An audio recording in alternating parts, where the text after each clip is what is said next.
Did you want that cleaned? Is perhaps one of the most important questions that you could ask one of your clients when you're visiting their home. My name is Michael, and this is my journey with Windy Windows. Today I have a clean with this client where I ultimately asked that question. Did you want that cleaned? It started off with just a window clean.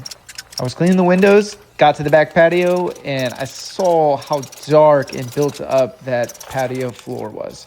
And I ultimately asked that question, and she was like, well, how much do you charge? So I gave her a price. She liked it, and it doubled the revenue that I was about to get for the house. So yeah, if you are not asking that question, you are missing out on a lot of extra business or extra revenue for your business, and you're missing out on some awesome testimonials.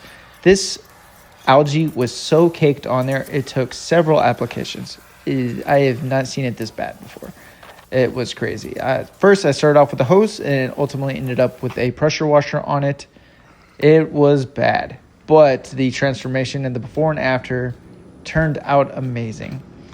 If you have enjoyed the content so far, please consider liking and subscribing.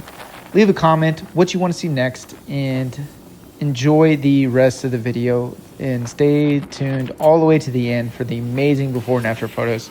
It turned out fantastic. But yeah, thank you for watching, and I'll see you in the next one.